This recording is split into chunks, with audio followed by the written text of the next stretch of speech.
Assalamu alaikum wa rahmatullahi wa barakatuh. How are you doing? Are you enjoying this amazing conferencing? Well, let's start in the name of God, the most compassionate, the most merciful. Bismillahir Rahmanir Rahim. I was living a life very far from religion, let alone Islam. I was working in an environment, that obviously was filled with lights, glamour, action, stars, all sorts of things, but not exactly spirituality. But God works in mysterious ways, and He knows what He's doing. So from a life of hedonism and materialism, I was guided to find contentment and inner peace by surrendering to God in Islam. Alhamdulillah. Dissatisfaction that I was introduced to Islam, not by a long-bearded imam who perhaps rammed religious rulings down my throat, no, by a handsome sports star, Imran Khan. And I don't know if you know Imran Khan here in America. He was the captain of a cricket team in Pakistan, and he is now running for prime minister also in Pakistan. Anyway, so he talked about philosophy, and I always liked philosophy, and he talked about Islamic philosophy. And in fact, just when I met him, he had just won the World Cup for Pakistan, which had completely passed me by, because being German, I wasn't raised with cricket, so I had no idea who he was. Anyway, he challenged me about the ethical and moral values, you can say. He asked me, for example, what was the purpose of life? What is the purpose of our life? This is one question each and every one of us needs to ask themselves. Why are you here on this earth? What is your contribution going to be? What is it all about? And I simply didn't have an answer. I hadn't thought about it at the time. So anyway, he asked me out, and the first time I turned up to go out with a few friends, I was wearing a mini dress. And we were going out with a few Pakistanis and Indians, and he asked me if I wouldn't mind keeping on my coat all evening, because in his culture, women and men don't show flesh. So, okay, I did that. And, it was a little bit odd, but then when I started thinking about it, it actually made sense. Why should a woman, with her skin, showing her skin, get places in life? Even in business nowadays, I'm always surprised why women often show cleavage and wear mini dresses, whereas men always wear suits. I mean, how degrading it is for a woman having to always show her assets. In advertisements, women advertising half naked any kind of product, from perfume to cigarettes to car tires or whatever it is.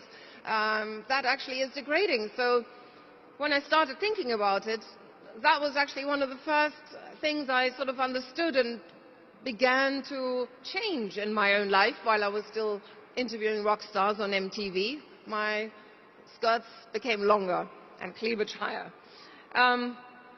Anyway, so what touched me actually most about Imran wasn't his famous friends, but it was how he was going to build. He was actually in the process of building a cancer hospital where the poor people would be treated for free in Lahore, because they didn't have any cancer hospitals at all.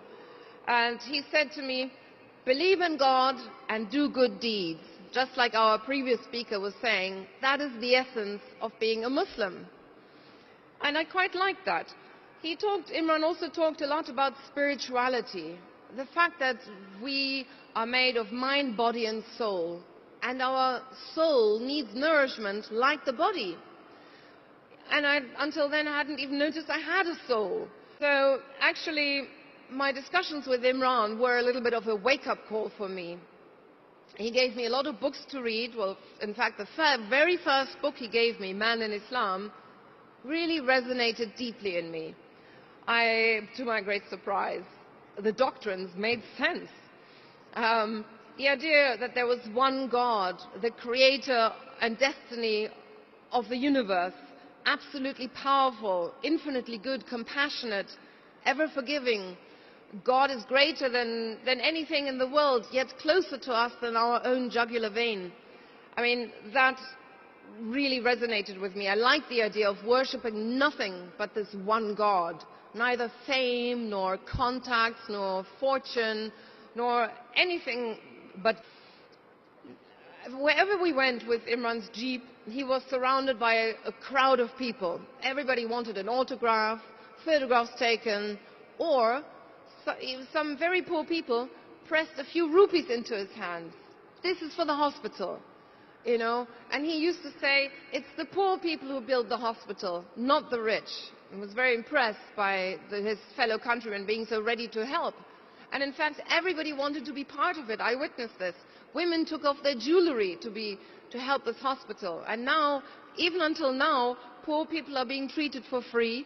And they're building a second hospital, I believe, I think in Peshawar.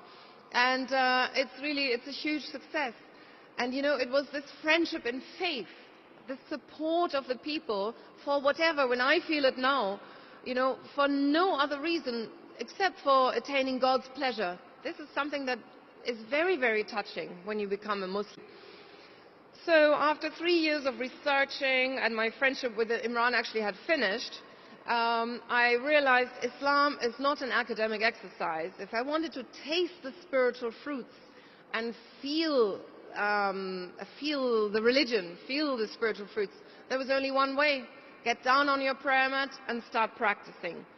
So since then, I must say that inner void is filled with meaning, and prayers, dhikr, reading about Islam, God, how to better your character, is my internal inspiration. I pray that we all find ways and means to grasp the light in our souls and disseminate it into the world. Thank you very much, and inshallah, thank you.